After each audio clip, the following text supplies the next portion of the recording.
Pues muy buenas noches a todas y todos. Sean bienvenidos a esta tercera sesión del Seminario Permanente de Música, herramientas docentes para la escritura de textos académicos en educación musical.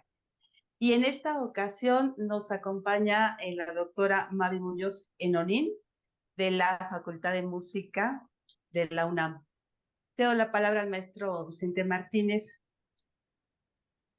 Muchas gracias, Lorena. Buenas noches, compañeros. Qué bueno que pues, se han podido conectar. Pues es un gusto contar el día de hoy con la profesora Mavi Muñoz. Me voy a permitir leer su semblanza.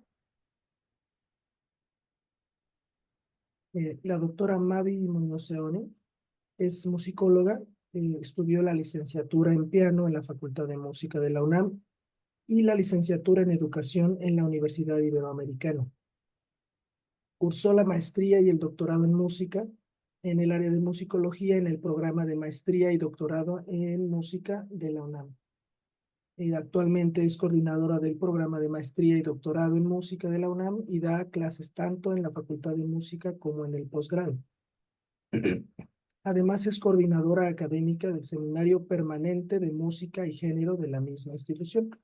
También colabora con la maestría en artes musicales de la Universidad de Artes de Yucatán. De igual manera forma parte del consejo editorial de la revista Sonus Literatum y colabora con orquestas del país, escribiendo notas al programa y ofreciendo charlas. Sus participaciones académicas en diversos foros, así como sus publicaciones, se centran principalmente en temas relacionados con las mujeres en la música y la música mexicana de la primera mitad del siglo XX. Entre sus temas de investigación podemos encontrar mujeres y música en la historia y en la música clásica actual, así como historia del piano en México e historia de la música mexicana. Muchas gracias, doctora, por su presencia. De verdad que es un gusto para nosotros contar con usted en nuestro segundo seminario ya. Esta es la segunda edición. Entonces, le voy a ceder la palabra y los dejo, compañeros, con la ponencia de la doctora Mavi sobre trabajos académicos libres de plagio. Es un tema sumamente importante. Entonces, adelante, doctora, muchas gracias por su presencia.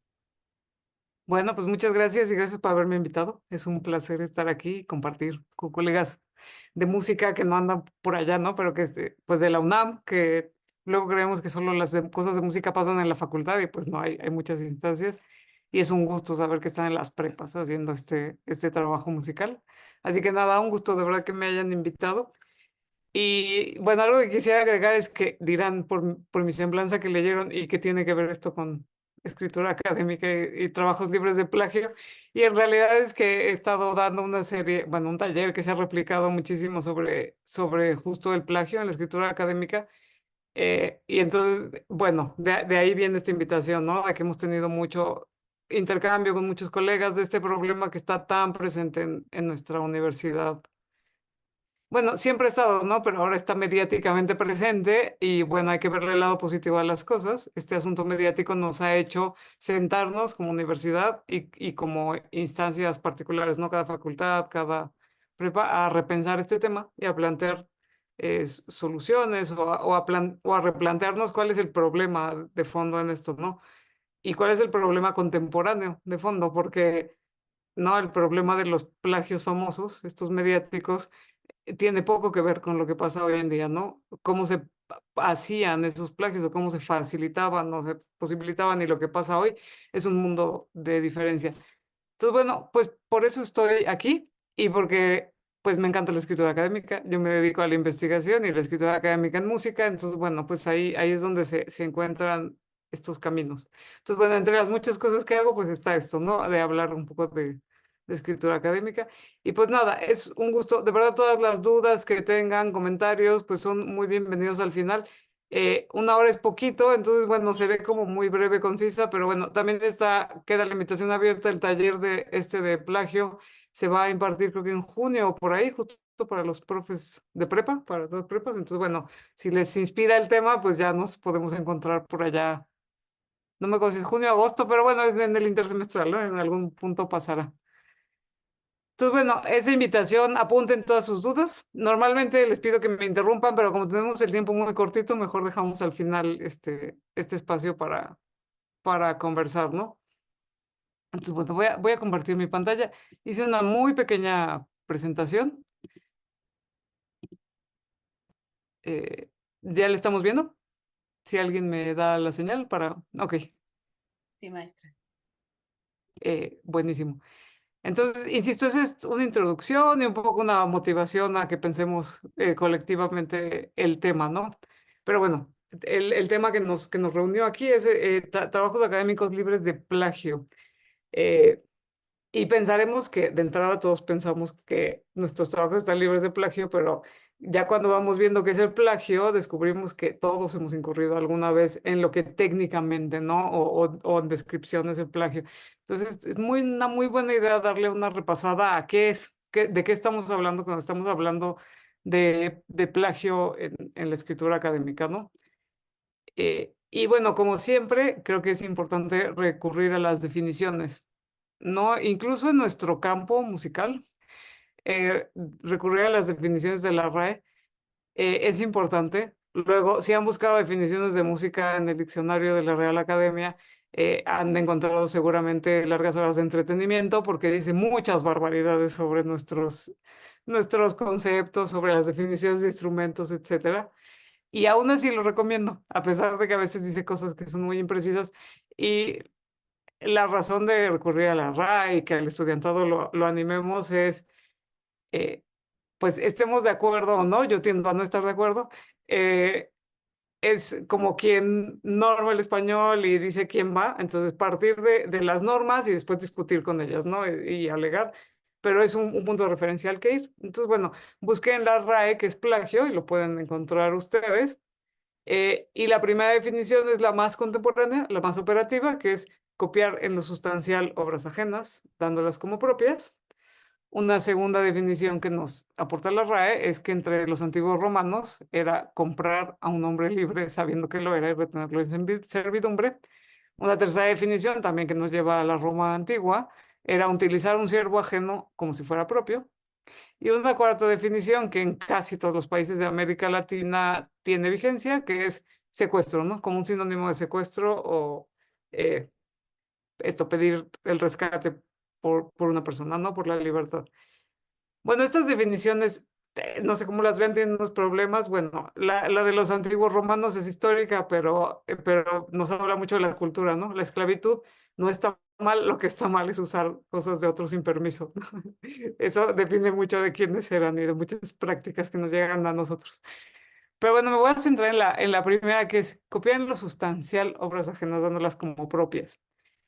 Esta definición tiene problemas porque nos preguntamos, y entonces, si no es lo sustancial, si copio una obra ajena, pero no en lo sustancial, entonces no es plagio, ¿no? Deja abierta esa laguna, no sé cómo lo vean, pero si se está centrando en lo sustancial, más allá de que lo difícil que es definir qué es lo sustancial de una obra, si nos referimos a cantidad de palabras, si nos referimos a las ideas centrales, pero bueno, se queda cortita esta definición, ¿no? Porque deja abierta la posibilidad de si copié tantito o si no puse comillas, como aquel famoso caso del presidente Peña Nieto, ¿no? No sé si lo recuerdan, pero cuando dijeron que había plagio en su tesis es que no puse las comillas en algunas cosas. Y en realidad el porcentaje de similitud era bajo, si revisamos esa nota antigua, pero es plagio, eso se llama plagio en cualquier lugar, ¿no?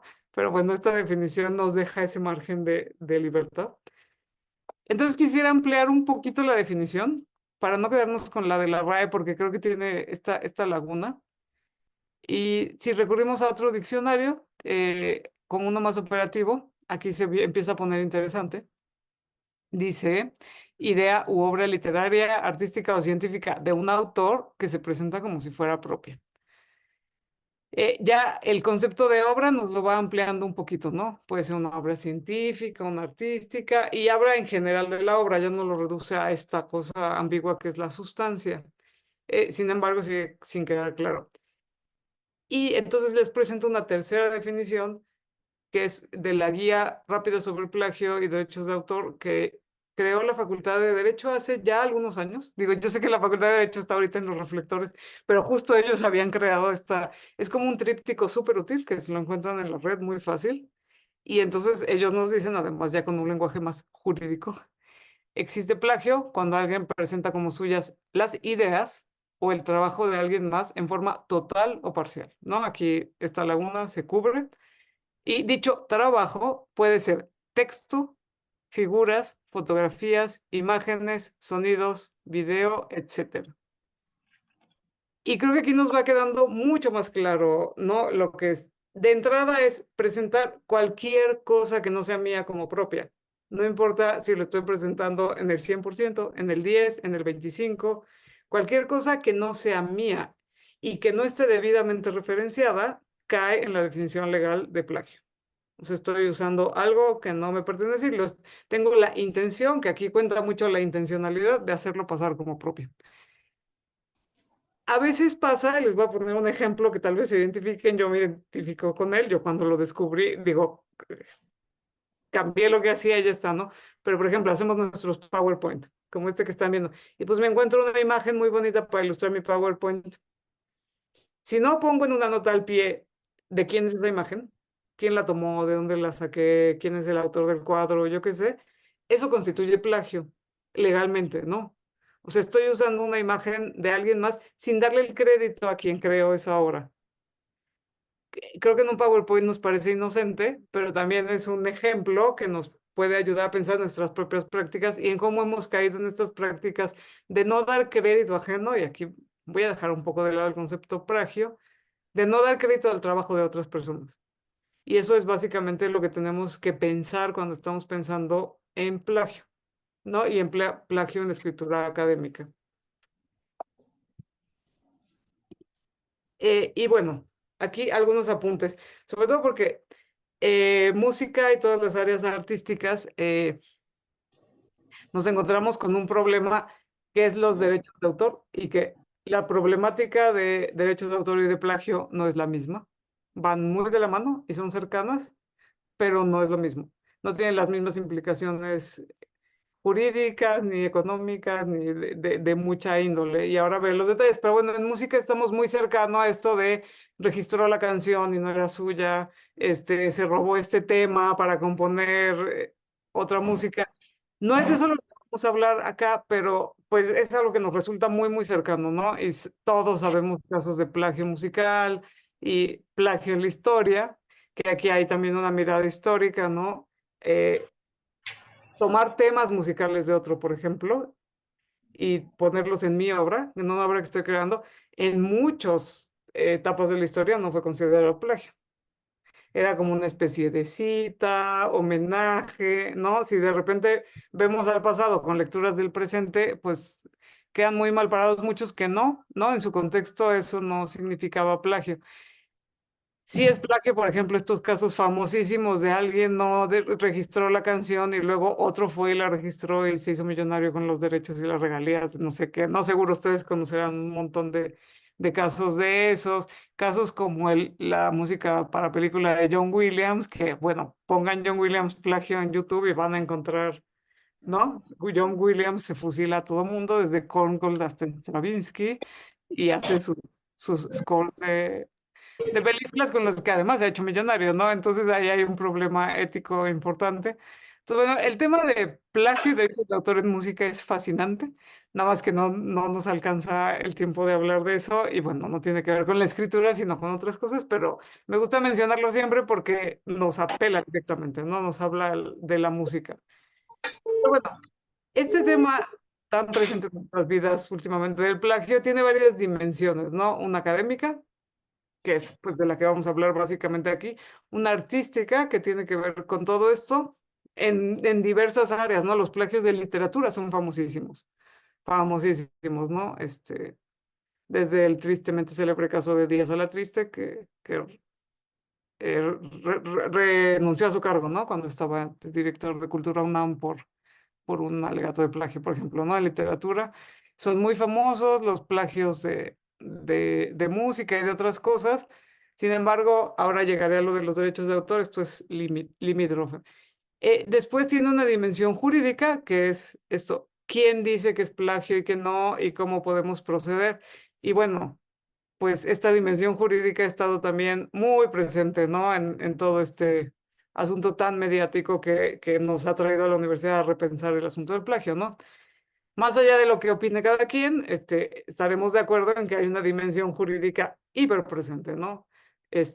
La UNAM se tuvo que poner a pensar otra vez qué consecuencias puede tener legales que un alumno cometa plagio, y después por el otro lado todo el peso del Estado con los amparos y esto que no se publican, o sea, dimensiones legales tiene muchas, y al final es en un tribunal, tanto sean tribunales internos como tribunales, no de la justicia, quien define que, al final, quien da un juicio de qué es y qué no es plagio. Entonces, bueno, tiene esa dimensión, aunque si no somos famosos, lo más probable es que no llegue a un juzgado esto ni a los medios, ¿no? Pero entender que tiene esta dimensión jurídica, y la más importante es la dimensión ética del plagio, porque al final el problema del plagio tiene que ver con la intención, y vuelvo a eso.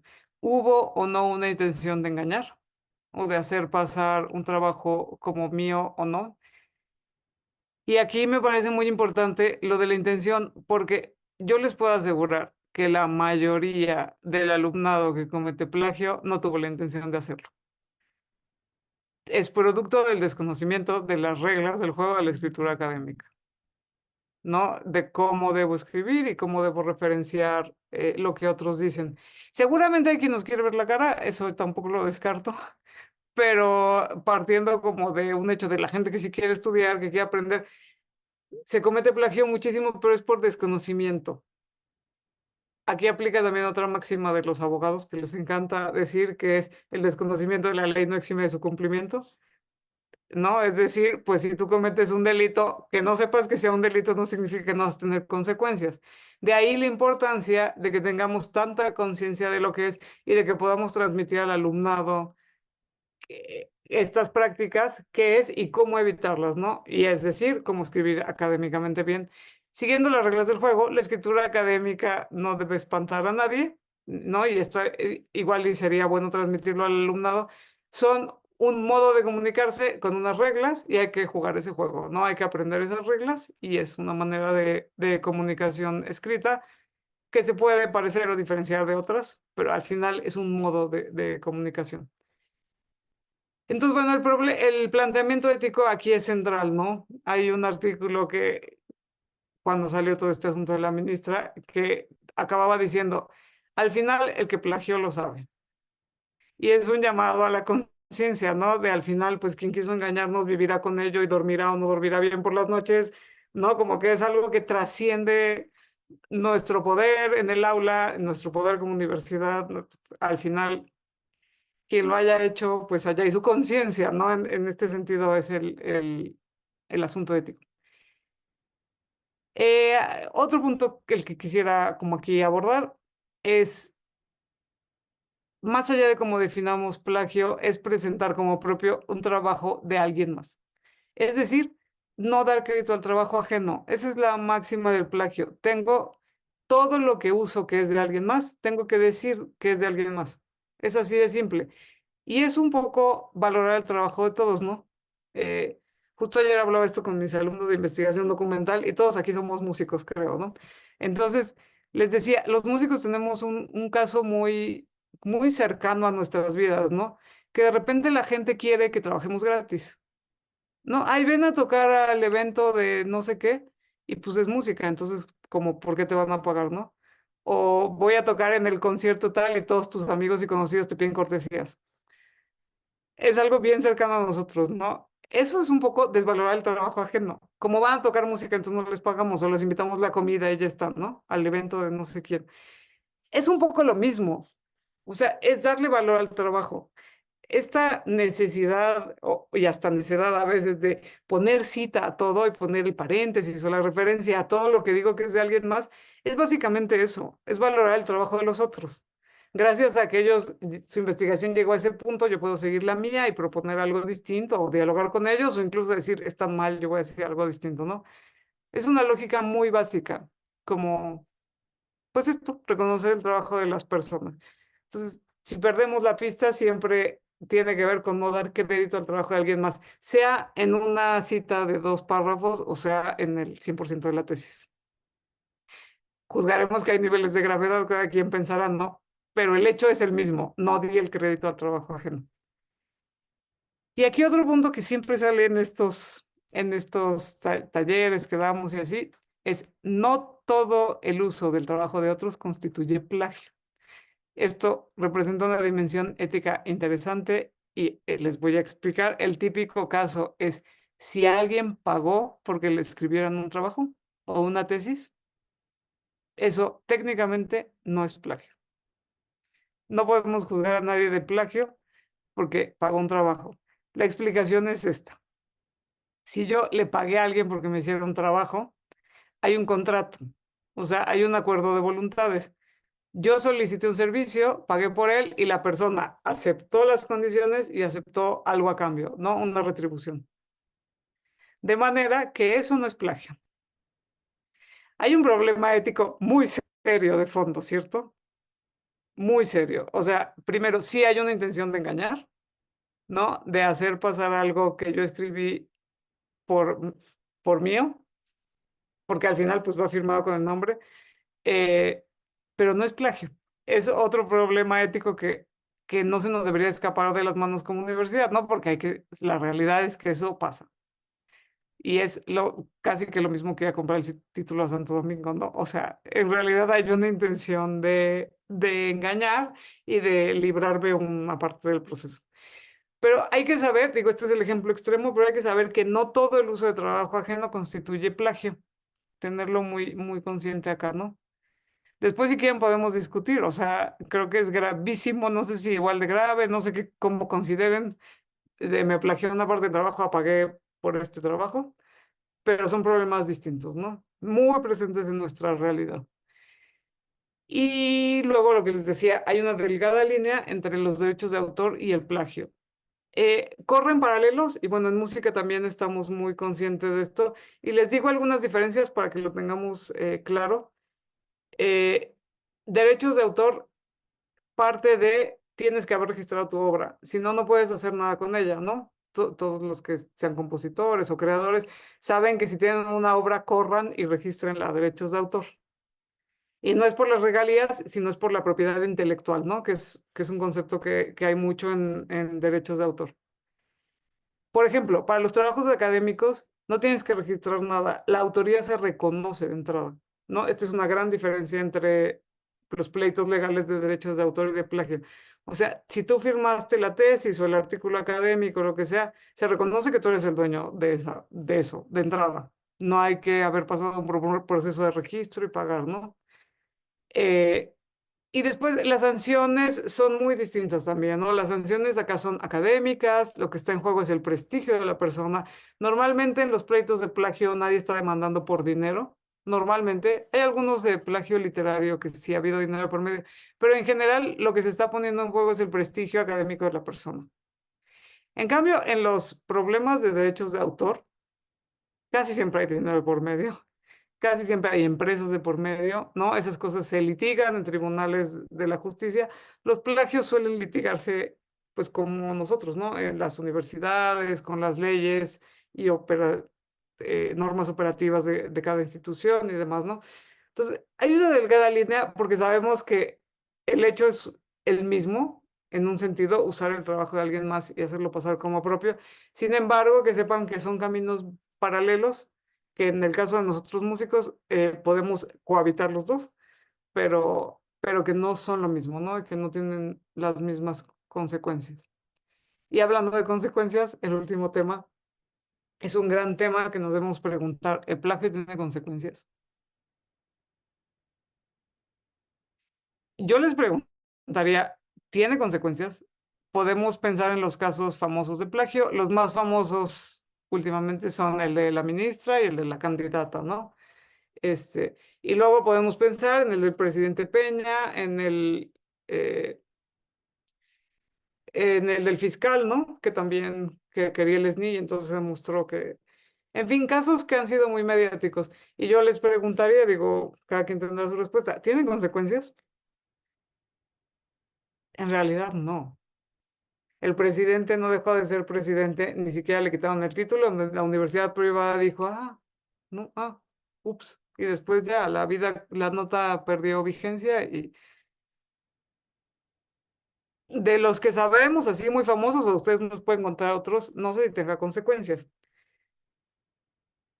Pero una parte de esto es que la universidad hasta hace 2 días no tenía claras cuáles eran las consecuencias. Yo como profesora, cada quien como profesor dentro de su salón puede establecer las consecuencias, ¿no? Si descubro que hay el uso del trabajo de alguien más, te repruebo, te pido que vuelvas a hacer el trabajo, no vas a pasar la materia. Eso está en nuestras manos, está muy fácil, ¿no? Establecer ese criterio. Pero después si nos vamos a la universidad, ya no era tan claro qué pasa. Por ejemplo, es claro que si durante el proceso del examen de grado se detecta esto, pues no se da el grado, e incluso se puede dar de baja y la oportunidad de obtener el grado para siempre. Pero si eso, se obtuvo el grado y después se descubre que hubo esta anomalía, por llamarle de algún modo, la universidad no tenía una consecuencia clara. Hoy la tiene, esto cambió hace poquito en un consejo universitario, que ya hay consecuencias y la universidad entiendo que ya tiene los mecanismos legales para retirar títulos, por ejemplo. Pero bueno, la idea de estos talleres y de estas conversaciones es que no lleguemos a las tesis plagiadas, sino que solo podamos detener o contener antes en el salón de clase, en el aula, cuando tenemos cierto poder, ¿no? Cierta influencia en el alumnado. Y de ahí que cada quien piense en las consecuencias que debería tener, ¿no? Este, si es solo, oye, mira, si no se hace, repíteme el trabajo, de plano, yo tengo una colega en filosofía y letras que se los devuelve.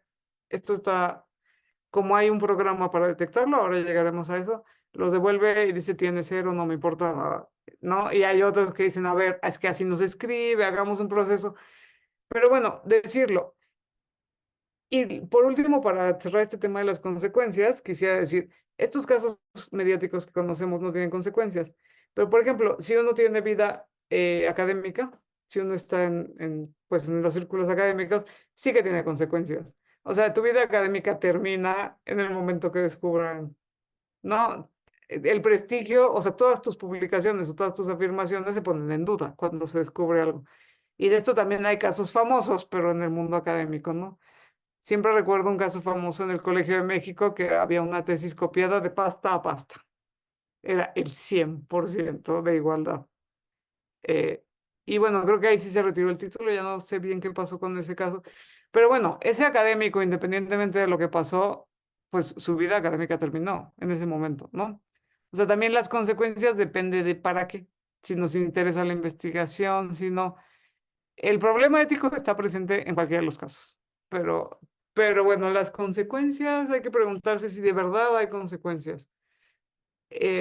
Como preguntarse por qué es posible llegar a casos que haya una tesis copiada 100%. ¿No? Ahí hay muchas cosas que preguntarnos, como dónde está quien revisó esos trabajos y demás, ¿no? Bueno, puntos así importantes. Creo que para reconocer el plagio, quisiera decir una cosa más antes. Ahora se habla mucho y seguramente a la prepa ya les llegarán estos programas y estos software para usar. La UNAM compró masivamente licencias de un software para detectar plagio. Bueno, todos estos software y herramientas digitales no hablan de plagio, hablan de similitudes. Entonces, todas las herramientas digitales lo que detectan es, este texto se parece a este en un 30%, 80, 50, etcétera, ¿no? Todas estas herramientas que están tan presentes en nuestra vida. Y hay que tener clarísimo, similitud y plagio no son lo mismo.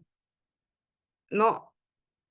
Y piensen esto, todo trabajo académico bien hecho tiene un porcentaje de similitud con otras cosas. Piensen, por ejemplo, en la bibliografía.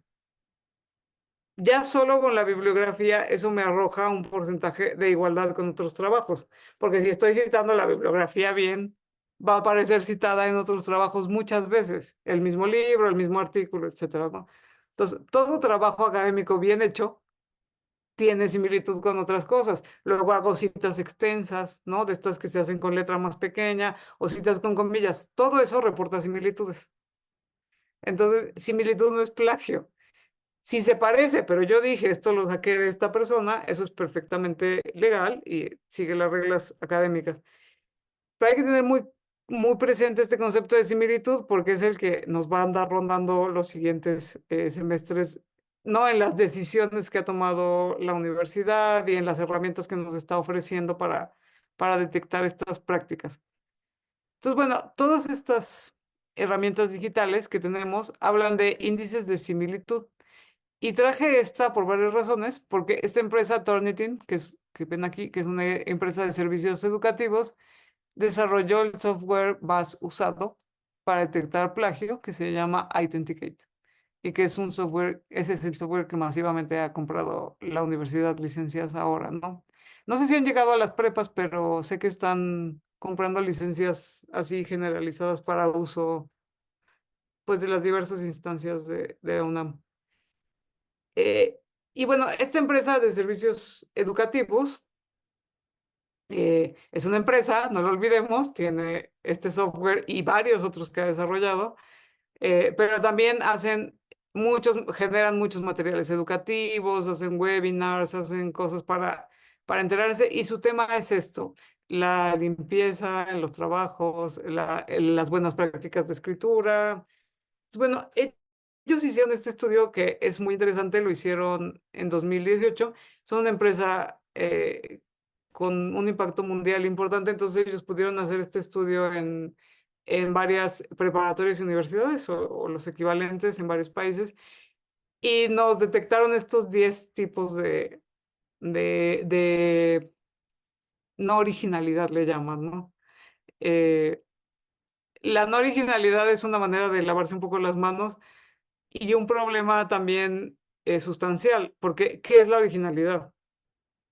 La originalidad es copiar letra por letra, o es copiar la idea del texto, o es parafrasear la idea. No, ¿qué es lo original? Siempre pensando en música, ¿qué es lo original de una obra? Es la melodía, son los motivos, es la estructura armónica, ¿no? Hay un montón de piezas que tienen la misma estructura armónica, por ejemplo. Entonces, ¿qué es lo original? Eso, la combinación de todo. O sea, de repente definir la originalidad de un trabajo se mete a otros terrenos que nos escapan un montón, ¿no? Tanto en la escritura como en la música, como en lo que piensen. Pero bueno, este es el modo de la empresa de decir, yo lo que te estoy dando es un servicio que muestra qué tan original es el trabajo que ha mostrado un estudiante, y ya está, ¿no? Hechas todas estas salvedades, me parece muy interesante, aquí lo pongo más grande para que veamos bien, me parece muy interesante los 10 tipos de plagio bueno, de no originalidad o de trabajos no originales que han encontrado, porque esto nos da mucha claridad sobre las prácticas del alumnado. Y los repasamos rápidamente para pasar a otros temas. El uno le llaman clonación, que es presentar el trabajo de otra persona como propio, copiado palabra por palabra. Eso es lo que entendemos básicamente como plagio todos, ¿no? Bueno, es lo que hay en el imaginario, pero además después de revisar las definiciones, creo que esto es así. Y ellos nos dice, es el tipo de plagio que más frecuencia tiene. ¿Y por qué? Pues porque es el más fácil. O sea, tomar el trabajo de alguien más y ponerle mi nombre es lo más fácil de hacer. O sea, si ya tengo una intención de hacerlo, lo más fácil es eso, tomar y usar el de alguien más. Un segundo tipo de plagio es el copiado y pegado. Y esto es súper común en nuestros alumnos, que es incluir amplios pasajes de un texto de una fuente sin modificarlos. Y entonces aquí escribo una parte y luego pego lo que hizo alguien más y no digo que eso es de alguien, y así, ¿no? Y acaba siendo un mix, que es el típico copy-paste que hay, ¿no? Pues claro que es muy frecuente, es súper fácil de hacer, ¿no?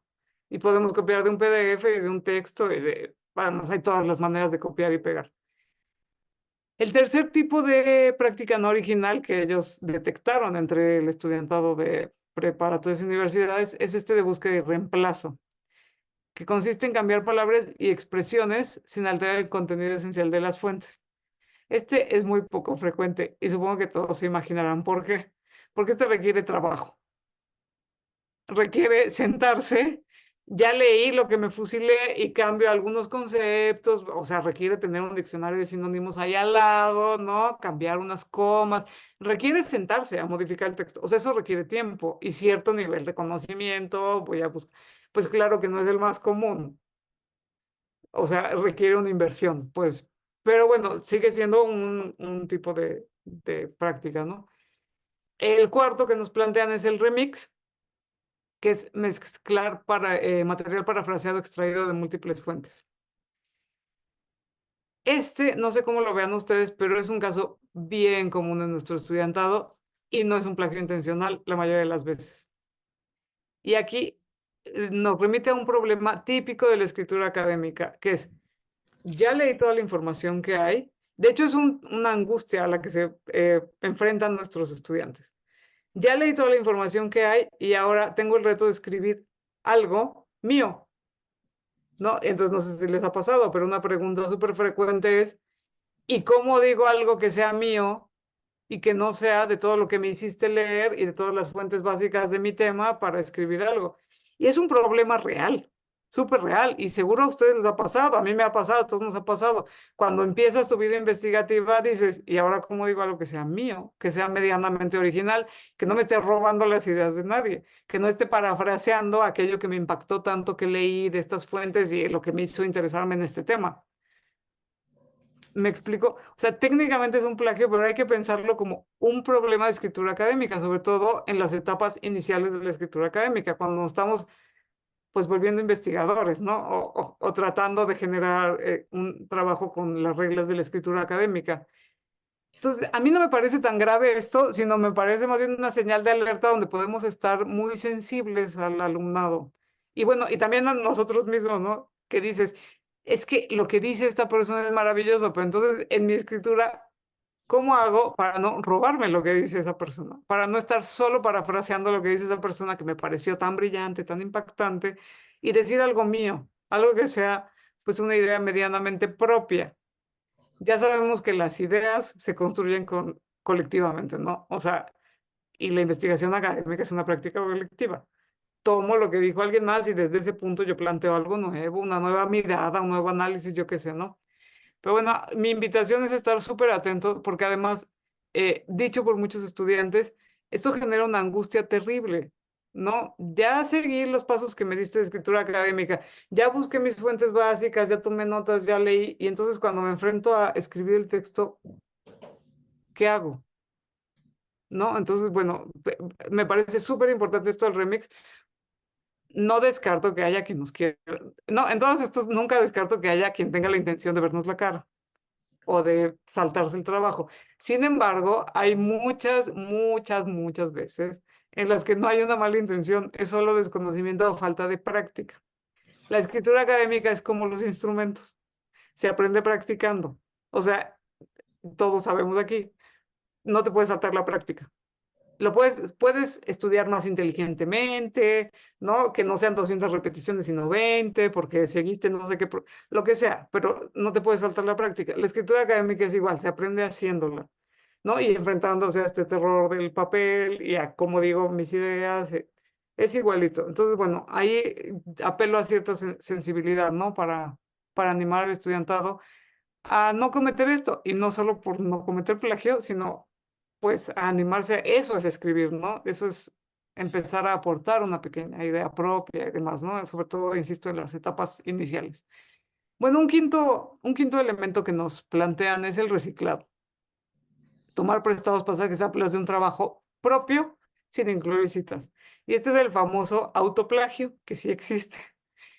Hay dos tipos de autoplagio. Uno es ya escribí un trabajo y entonces vuelvo a tomar mis ideas y las pongo en un nuevo trabajo y no le estoy señalando al lector que esto ya lo había dicho antes en otro texto. Ese es técnicamente eso es plagio, se llama autoplagio, que plantea un problema ético también, ¿no? Porque ahí, pues la dueña de las ideas soy yo, porque no las puedo volver a usar. ¿cierto? ¿No? Si son originales, mis ideas son mías y sigo siendo la misma autora. El problema ahí es que no le informé al lector, o sea, por eso se llama plagio, no le informé al lector, que esto yo ya lo había dicho en un artículo de antes. Piensen en las prácticas de los alumnos. Ay, el año pasado también me pidieron un trabajo de la música virreinal mexicana, entonces ahí lo voy a volver, ¿no? Le hago así una remodeladita y lo entrego. A ver, en los trabajos escolares quizá no sea tan grave, pero es una práctica que se parece, ¿no? Vuelvo a usar algo ocultando que eso ya lo usé antes, o ya lo publiqué antes, o ya lo dije en otro espacio, ¿no? Entonces, bueno, en ese sentido es plagio, en el otro, pues es lo que decimos, ¿no? Si yo lo escribí, yo soy dueña de mis ideas, legalmente incluso, ¿no? Pero bueno, es por esa razón que es. Un sexto tipo que nos plantean ellos es este híbrido, que esto también es súper común con los alumnos y aquí sí creo que haya intención muchas de las veces, es combinar fuentes perfectamente citadas con sus comillas, con su paréntesis o con su nota al pie y con otros fragmentos que ya no digo de quiénes. Entonces, no, hago un remix y en realidad tomé de mucha gente, pero una parte digo que sí es y otra parte digo que no es. Aquí pasa muchísimo, muchísimo también en los trabajos que nos entregan y esto a veces hay una intención y a veces hay puro desconocimiento de, no importa que esa fuente la dijiste en el párrafo de arriba, lo tienes que volver a decir en el párrafo siguiente, aunque sea la misma fuente, aunque sea la misma página y tienes que ponerle comillas. No, no importa. Suelen pasar estas pequeñas cosas.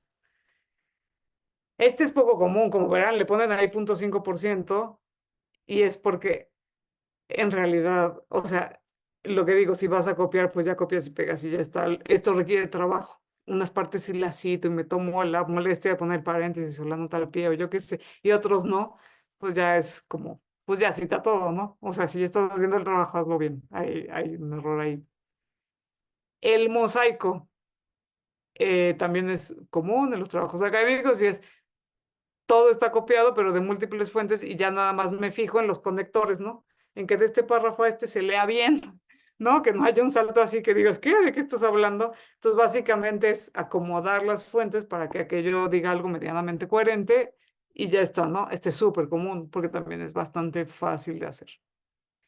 Luego otros que ya no son tan comunes, el error 404, este me da mucha risa, es citar fuentes que no existen. Me parece una belleza porque yo ahí admiraría la creatividad del que lo haga. O sea, inventó fuentes, inventó nombres de libros, de autores, eso ya merece un aplauso, ¿no? Pero bueno, eso está mal. Es muy poco común porque de verdad se requiere trabajo y creatividad y ganas, pues, ¿no? Siempre hablo en la literatura el famosísimo caso de Borges, ¿no? Borges citaba cosas que no existen.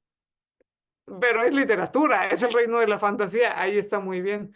Pues bueno, yo si un alumno hiciera eso, creo que yo lo enmarcaría, sí le diría, estás haciendo plagio, pero también es como, wow, qué creatividad. Inventó nombres de libros que suenan coherentes en el tema. Pero bueno, obviamente esto es poco común. Lo que sí es común en los trabajos, y esto no sé si a estos niveles iniciales, pero sí es común incluir información imprecisa de las fuentes. Y eso es para que otros investigadores no encuentren lo que yo encontré. Y eso sí es de súper mala leche, ¿no? O sea, sí hay mala voluntad ahí de, uff, yo encontré esta fuente, entonces no voy a decir la página, no voy a decir el lugar donde estaba, le voy a cambiar.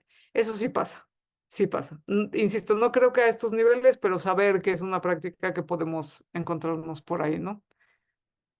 El 9, citar correctamente las fuentes, pero casi sin incluir párrafos de creación propia. Y este es otro problema también bien presente en el alumnado, por la misma razón, porque no saben cómo decir algo propio, ¿no? Como los que les decía ¿cómo se llamaba? El remix. Es algo de lo que hay que estar bien alertas cuando pedimos, aunque sean trabajos de media cuartilla, ¿no? Oye, investígame tal cosa, cosas pequeñas que pedimos. Ese es un problema. Pues cito mucho y lo cito perfectamente y ya me aprendí las reglas de citar y pongo mis comillas, pero casi no dije nada yo. Y eso tiene que ver con, pues, este miedo o esta falta de práctica de decir algo propio, de haber procesado esas fuentes en mi cabeza y de repente decir algo original, ¿no? Entonces aquí, bueno, también llamo la atención de, es un problema que está todo el tiempo latente ahí y es donde podemos ayudar al alumnado, podemos intervenir en estas prácticas.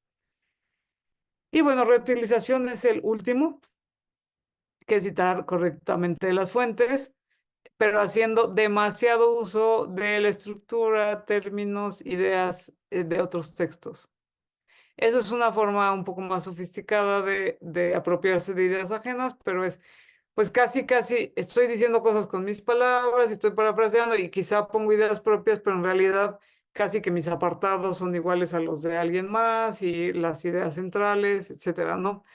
Esto tampoco es tan común porque al final hay que escribir el texto, al final hay que trabajar, aunque estés parafraseando demasiado a otras personas, robando la estructura, lo que sea, pues ahí. Esto tiene como, no, muchas cosas cuestionables, seguro hay otros tipos, pero creo que nos ayuda esto a darnos cuenta de problemáticas de la escritura académica más que problemas de plagio, y problemas que están en el aula e incluso en nuestra propia práctica de escritura, si lo hacemos, ¿no? Cosas a las que nos enfrentamos y que podemos evitar si tenemos esta cierta conciencia de la similitud, ¿no? Más que, decíamos, más que del plagio, para quitarle esta palabra así tan pesada. Este tipo de cosas son las que hay como muy frecuentes. Y algunas herramientas que les quisiera comentar. Primero hay unas que no requieren la tecnología, ¿no? Requieren a conocer al alumnado básicamente. Si yo sé cómo hablan, cómo escriben, si he visto su proceso en un semestre, en un trabajo final, no me va a sorprender, ¿no? Y cosas a las que podemos estar alertas, cambios en la redacción, ¿no? Cambios súbitos en el estilo, que dices, esto me está costando trabajo leerlo, los signos de puntuación no están bien usados, y de repente un párrafo así grandilocuente, ¿no? Súper bien redactado, con un lenguaje distinto, claramente eso no es de la misma persona. No, eso seguro que lo han encontrado. Que dices, mira, no sé de dónde sacó esto, pero esto no es suyo. No, esa es una herramienta súper fácil, que es como de estar alerta. Presentar información sin fuentes es otro síntoma. Información que no corresponde al nivel educativo. Eso es muy fácil de saber, ¿no? De repente están hablando de cosas que nunca han visto, con terminología fuera de lo que, pues probablemente ese texto no sea original. Información que no sea revisada en un curso, sobre todo en estos niveles iniciales, ¿no? Digo, luego tenemos alumnos muy clavados de un tema y que resulta que saben un montón y hasta más que nosotros, ¿no? Seguro les ha pasado de algún tema específico, pero en general, si están hablando de información que no se revisó, pues ahí hay un indicador, ¿no? Otra herramienta muy fácil es conocer las fuentes de información más comunes sobre el tema. Desde Wikipedia, que yo no tengo nada en contra de la Wikipedia, yo aquí hacía con una, pues no es confesión porque lo digo en todos lados, pero la Wikipedia, bendita Wikipedia que existe y que todos la podemos alimentar, luego hay que cuidar cómo la citamos o no, pero díganme si no todos la usamos. Las fechas de nacimiento del compositor, no sé qué, ¿dónde las consultamos? En Wikipedia. No, o sea, es una información comunitaria, como debe ser la información académica, construida por todos, gratuita, en fin. Pero conocer que los alumnos consultan la Wikipedia, pero como consultan lo que esté de moda, ¿no? Como el Rincón del Vago creo que ya no está de moda, pero estuvo, ¿no? O tareas.com, o monografías.com, o TikTok, o YouTube, o sea, nuestro trabajo es un poco saber, cuando dejo un trabajo, cuáles son los primeros resultados que salen en Google, qué es lo que van a ir a hacer ellos, ¿no? Conocer la fuente. Todo el mundo tomó de esta página web la información y no la citó. Eso es súper fácil saberlo, no requiere invertirle tiempo. Sí, requiere un googleazo y echar un vistazo. Les puedo contar un ejemplo acá. Les puse una obra de Caroline Shaw, la compositora, para hacer un ejercicio de escritura, ¿no? Y de descripción musical, etcétera. Les dije, bueno, ahora averigüen. ¿Alguien sabe quién es Caroline Shaw? Nadie sabía. Ahora averigüen quién es ella. Todos usaron la misma fuente, que es la Wikipedia y la página web de ella y la página de Pulitzer, que ganó el Pulitzer de composición. Y dices, nadie lo citó, pero yo ya sé dónde lo sacaron. Todos dicen lo mismo, porque son los 3 sitios primeros que salen en Google, ¿no? Digo, por ponerles un ejemplo que tengo fresco en la cabeza. Entonces, Esta es una herramienta que no requiere de tecnología, sí, bueno, sí, de Google, ¿no? De saber, pero bueno, es algo muy fácil, muy a nuestro alcance. Herramientas que usa el estudiantado y después mostrarles algunas herramientas que sí requieren de una computadora.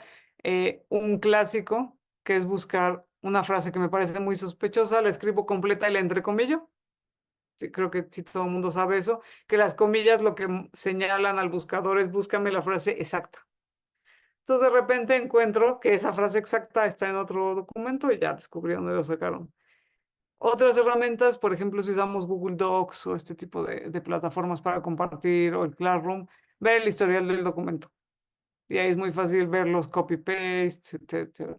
En las extensiones puedo ver si usaron ayudas o asistencias como inteligencia artificial y demás. Luego probarlo es difícil, pero me puedo dar unas ideas.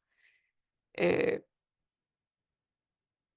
Classroom, no sé si usan Classroom en la prepa, en las prepas. Todos tenemos servicio de Classroom. Bueno, no sé si Ujú. estén conscientes, pero el Classroom nos da gratuitamente por cada clase que crean 5 trabajos en los que yo puedo detectar plagio. Y eso lo hace además con Authenticate, el programa que les decía. Google tiene un acuerdo con Turnitin y sobre todo este Google académico, que es el que nos da la UNAM, ¿no? Con nuestras cuentas institucionales. Ustedes cuando generan una tarea, al lado derecho hay una leyenda que tiene un cuadrito y dice verificar originalidad. Entonces, si le dan a la palomita, cuando entregan el trabajo, nada más que tiene que ser entregado en Google Docs o en Word, porque si lo entregan en PDF o otra cosa no detecta, el programa se corre solito, ni siquiera lo tengo que yo hacer nada, y entonces te muestra, ¿no? Este trabajo tiene 30% de similitud y este párrafo lo tomo de aquí, este párrafo lo tomo de aquí. O sea, nos hace la chamba, ¿no? Entonces, saber que, digo, ahí si piden muchos trabajos escritos hay que seleccionar porque tienen 5 por clase que crean, ¿no? Bueno, pero es una herramienta ahí al alcance que además, pues con nuestras cuentas de Google de la UNAM nos da eso, ¿no? Y hay un montón de herramientas gratuitas que ustedes ponen en su buscador. Además, es inútil decirlas porque cambian todo el tiempo, ¿no? Detector de plagio. Y entonces hay muchas herramientas gratuitas que te dicen, yo solo te puedo revisar un párrafo o una página, así, ustedes lo cargan ahí y entonces hace una búsqueda en las bases de datos y arroja estos resultados, ¿no? Si les interesa todo esto, pues en ese taller que les cuento hablamos ampliamente de las herramientas y de lo que hay, pero esto es como ¿no? Una revisión rápida para generar curiosidades, preguntas de ustedes. Y por último, quiero llegar a, más allá, insisto, hay que dividir como en grupos, ¿no? La gente que sí tiene intención de hacer pasar un trabajo propio ajeno como propio, perdón, que bueno, eso tiene un tratamiento ético, jurídico específico, pero el otro es un gran número de personas que cometen estas prácticas de no originalidad o de plagio, que en realidad no es su intención, sino es pues desconocimiento de algunas cosas. Y entonces aquí, bueno, de esto están hablando durante todo el seminario, pero pues por eso es pertinente este tema, porque los problemas de redacción académica son los que nos orillan muchas veces a cometer estas prácticas de no originalidad de manera no intencional. Y entonces aquí tenemos que estar bien alertas. Insisto, siempre hay que pensar desde mi propia práctica, desde mi propia escritura, pero también la del alumnado. Y detectar cuáles son los problemas de redacción académica más comunes en los alumnos de lo que sea que tengan, en los alumnos de la prepa, en mis alumnos de prope, en mis alumnos no ubicarse en el contexto que los problemas de redacción suelen ser parecidos, pero no necesariamente son los mismos del nivel educativo. Hay muchos problemas como uso de signos de puntuación, uso de comas, pero en la escritura académica les puedo asegurar que el problema más común es no saber citar. Todos los problemas que responden a las preguntas ¿qué cito? ¿Cuándo cito? ¿Cómo cito? ¿Qué es parafrasear? ¿Qué es una elipsis? ¿Qué sistemas de citación hay? Si uso el paréntesis, si uso la nota al pie. Todas estas cosas que son como, pues, el ABC de la escritura académica, suelen ser los problemas de redacción más común y suelen ser estas carencias o estas dudas, hay serias dudas siempre, ¿no? De cómo cito, dónde van las comillas, etcétera. Lo que orilla al alumnado a cometer estas prácticas, insisto, al alumnado que no tiene intención de engañarnos, ¿no? Siempre hay que, digo, yo soy optimista, creo que la mayoría de la gente no nos quiere ver la cara, tampoco hay que ser inocentes, no hay que descartar que siempre habrá alguien que sí quiera, ¿no? Pero en general creo que ver por la mayoría que no es lo que quiere hacer. Entonces, bueno, creo que ese es el principal problema.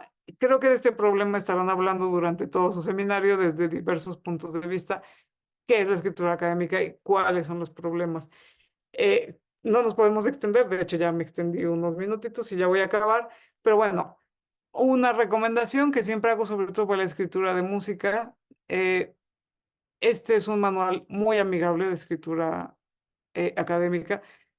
Tiene sus problemas, como todos, pero pues ningún manual está libre de problemas.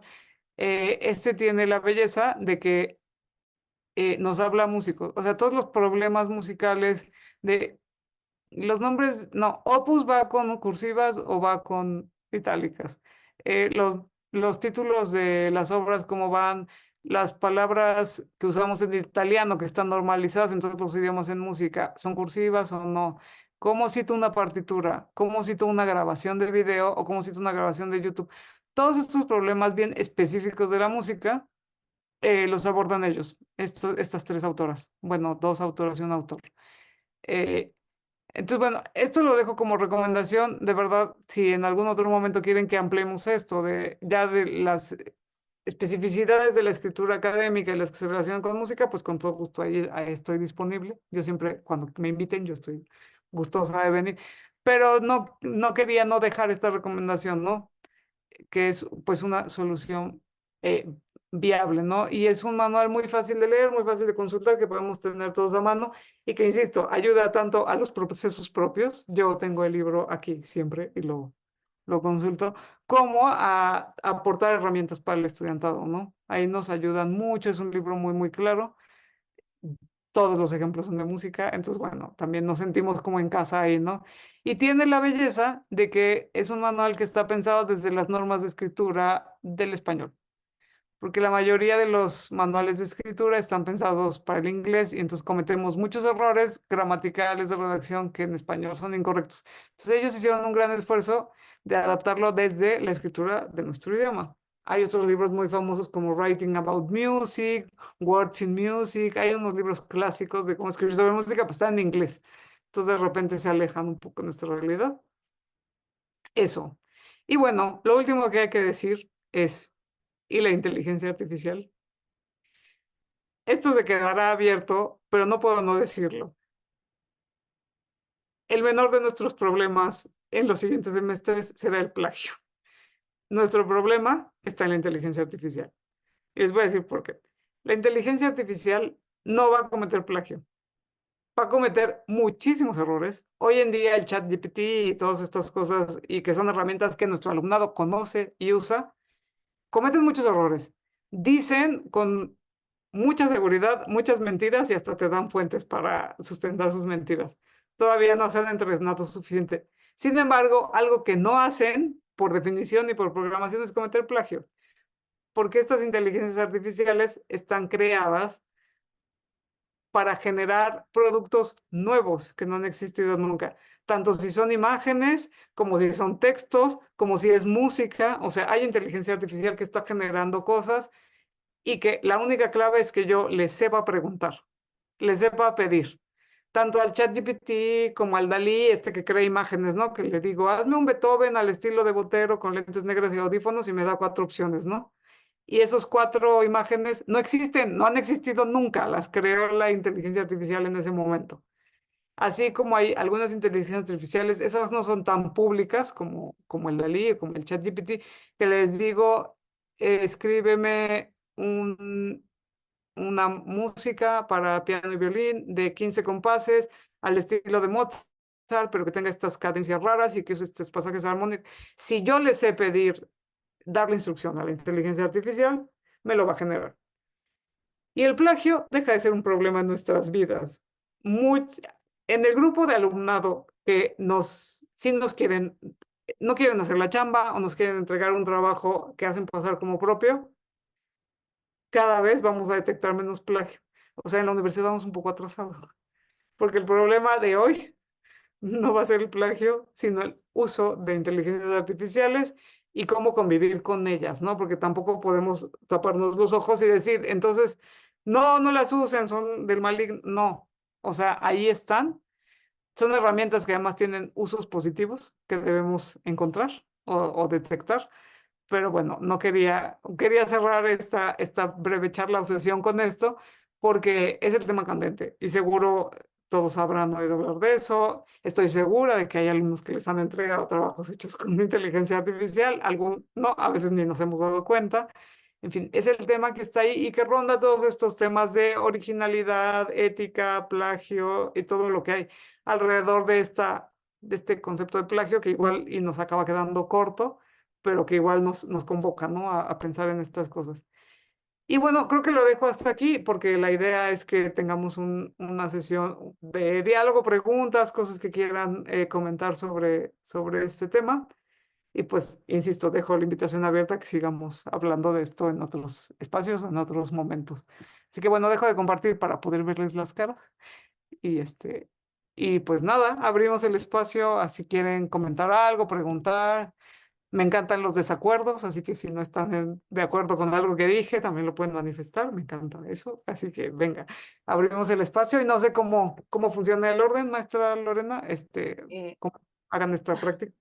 sí, doctora Mavi. Bueno, pues muchas gracias por esta exposición que acabas de hacer. Claro que sí, bueno, yo tengo, tengo muchas dudas. Bueno, quisiera yo, mira, decirte que en la Nacional Preparatoria nosotros tenemos alumnado desde 12 años porque tenemos el nivel que se llama iniciación universitaria, que es lo que equivale a una secundaria. Ah, ok. Y además de esto, digo, porque aquí hay maestros que son de iniciación universitaria y que trabajan con estos alumnos a los que también les han dejado, bueno, les dejan tareas, trabajitos. A mí me parece que esto que tú decías, lo de empezar a hacer una práctica, ¿no? O sea, no se puede aprender mientras no se haga como la práctica y nosotros, bueno, como profesores, pues estamos involucrados y también es parte como de la ética que si dejamos un trabajito, aunque sea pequeñito, aunque sea de media cuartilla, pues que tengamos como esa delicadeza o ese detalle de revisar, pero sobre todo de ir pues orientando, ¿no? A los estudiantes cuál sería esta parte importante que, bueno, que desde luego en nuestro ámbito formativo, pues es la ética, ¿no? La ética y el darle valor al trabajo de nosotros. Entonces, más, más que digo, no nos vamos a pelear con la cantidad de trabajo ni con la cantidad de información, sino simplemente, bueno, yo la pregunta que quiero hacerte, digo, ya poniéndote en contexto, ¿qué nos podrías tú recomendar? ¿Qué tipo de ejercicios, trabajos, tareas? ¿Cómo abordar cómo abordar esto con estos estudiantes que te digo, sobre todo los más pequeñitos, los que están como en nivel de secundaria? Sí, muchas gracias por la pregunta, justo lo que dijiste. No sabía eso, no sabía que teníamos nivel más inicial, pero es una gran oportunidad, es una gran noticia saber eso. Normalmente cuando me preguntan la herramienta, yo creo que la herramienta que todos tenemos, todos y todas tenemos, es esa, pedir pequeños trabajos, pedir cosas escritas. Y yo lo recomiendo hasta a los profes de instrumento. Pidan pequeña, investígame, ¿no? Escríbeme la opinión de esta obra, ¿no? Pequeños trabajos escritos, porque eso es lo que genera una práctica de escritura y de escritura académica. Eh, Esa es la principal herramienta que tenemos. O sea, está fuera de nuestro control que usen inteligencia artificial en muchos niveles, está fuera de nuestro control, está fuera de nuestro control que copien y tal. Pero si yo, lo que sí está en mi control es pedir pequeños trabajos escritos y lo que dijiste es muy importante, evaluarlos. Yo sé que todos tenemos mucho trabajo. Entonces, que luego no pedimos cosas escritas porque hay que revisarlas, ¿no? Y que eso implica horas y que entonces implica sentarme a revisar, pero es que es la herramienta más poderosa que tenemos.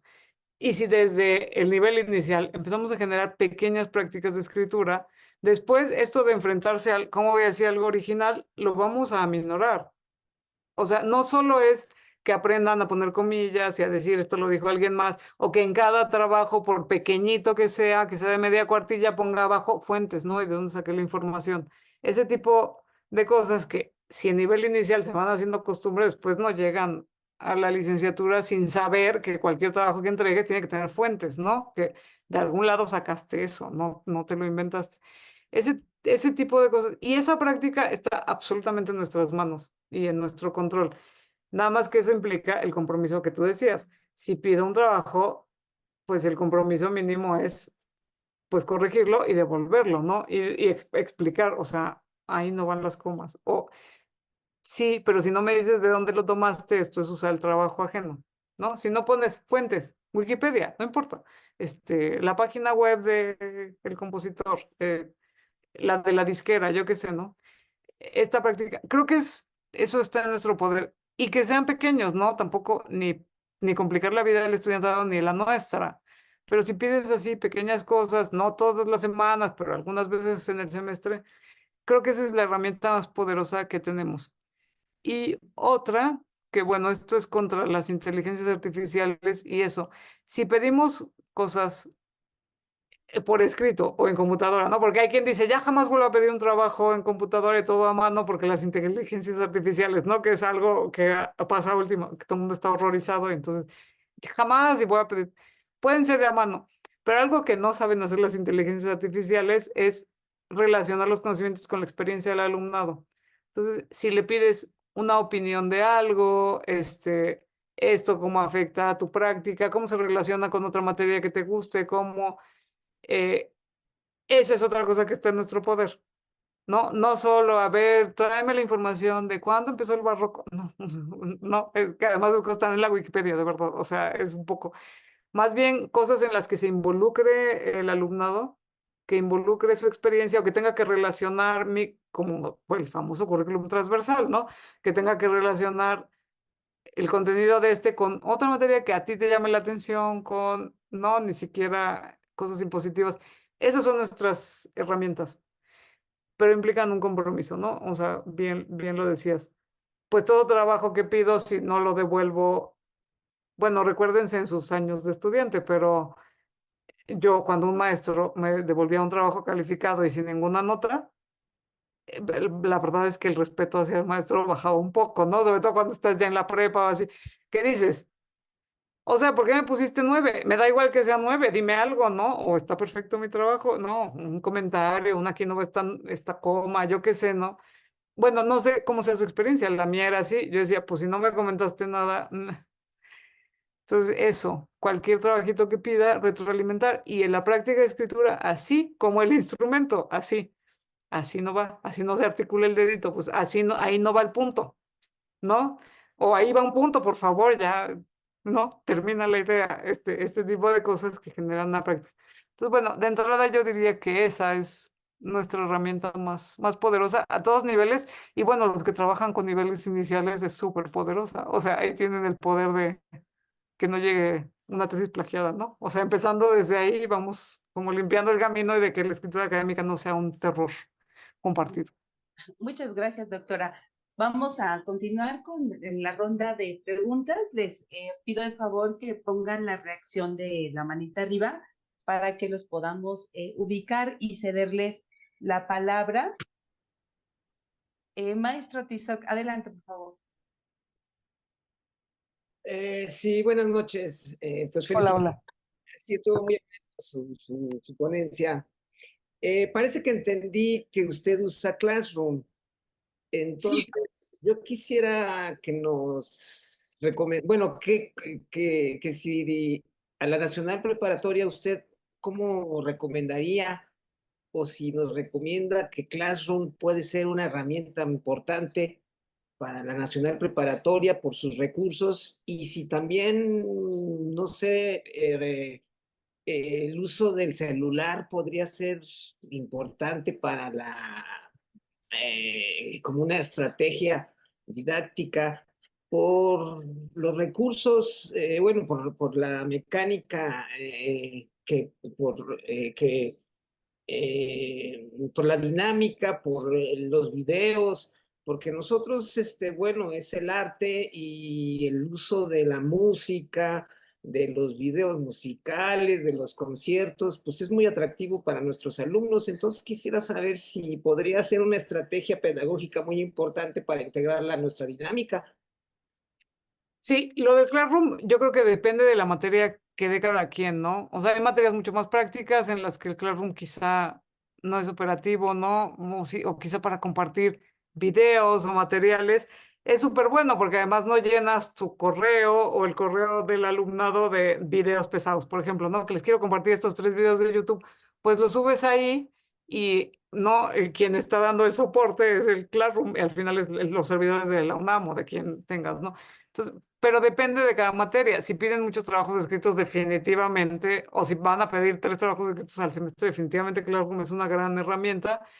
Pero bueno, ahí depende, ¿no? Y en música, a mí me resulta súper útil. Yo comparto muchos videos, muchas grabaciones, y pues ahí es un repositorio interesante. Incluso si no vas a evaluar desde ahí, pues ahí están todos los contenidos, los materiales de la clase y hasta pueden haber los comentarios e intercambios, ¿no? Entonces, en ese sentido sí, y esto creo que responde un poco el otro. El uso del celular. Yo creo que hay que ser sensibles a lo que está pasando. O sea, lo van a usar de todos modos, van a usar el celular, lo que tú estás diciendo están verificando en Google si es verdad, o sea, en ese momento. Entonces, más bien usar eso, o sea, a ver, búsquenle, ¿no? Busquen en sus celulares qué encuentran. Por ejemplo, en música, ¿qué versiones se encuentran? Ya hubiera yo querido tener ese universo de versiones para cuando yo era pianista, ¿no? Que las tienes ahí a un clic y puedes oírlas y compararlas y podemos escuchar entre todos y cuál versión te gusta más, yo qué sé. Entonces, todo el uso de esto, incluso la inteligencia artificial, en lugar de vetarla y decir, no se puede usar, está prohibido, no, ¿en qué la podemos usar? O sea, ¿cómo la podemos convertir en una herramienta útil? YouTube es una herramienta súper útil, Spotify es una herramienta súper útil, el audio está comprimido y lo que quieran, ¿no? Yo prefiero mi disco, pero en el fondo dices, pues es una herramienta que está ahí. eh, y así la inteligencia artificial es, a ver, preguntémosle al chat no sé qué, y va a haber ya quien tenga descargado. Y integrar todos esos elementos al aula, primero, nos acercan al estudiantado, o sea, a su realidad. Y la otra es que de todos modos lo van a hacer. Entonces, mejor es pensar y buscar estrategias de cómo integrar esas cosas, pues, al trabajo, como están integradas a la vida cotidiana. O sea, nadie se piensa. Díganme cuándo nació tal compositor, lo van a buscar. O sea, eso va a pasar, pero hasta nosotros lo hacemos, ¿no? O sea, ya es un automático. Entonces, yo creo que integrar todo y eso le da un valor, o sea, volver didácticas las cosas de la vida cotidiana, pues siempre ha resultado súper positivo. Entonces, creo que esa sería mi respuesta. Detectar que están usando, usar TikTok, ¿no? O sea, si pasan tanto tiempo ahí, pues entonces usa TikToks que tengan que ver con tu materia y verás que además generas un interés distinto, ¿no? Como un enganche distinto. Son significativas esas cosas para ellos, ¿no? O sea, al final, pues por más que estén de moda, teorías pedagógicas y demás, lo significativo es la clave. O sea, si hablas de algo que les representa, que les interesa, pues habrá un aprendizaje mucho más sólido y duradero de ciertas cosas. Y luego se la pasarán mejor también, ¿no? Tanto el alumnado como tú, este, con una relación más directa. Entonces, bueno, sí, yo luego me retraso mucho en qué se está usando, pero hay que ser sensibles a ver lo que hacen. Y esa sería mi respuesta. Y eso también ayuda a no satanizar nada, ¿no? Y entonces lo volvemos del lado positivo, lo volvemos herramientas y no posibilidades de prácticas, pues, no originales o fraudulentas o plagiadas, o lo que le quieran llamar, ¿no?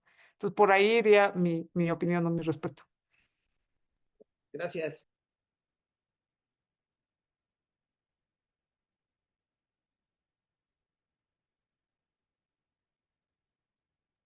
No encuentro ahorita mi reacción, Bueno, entonces pues ya mejor está lo hago abierto de el micro. palabra.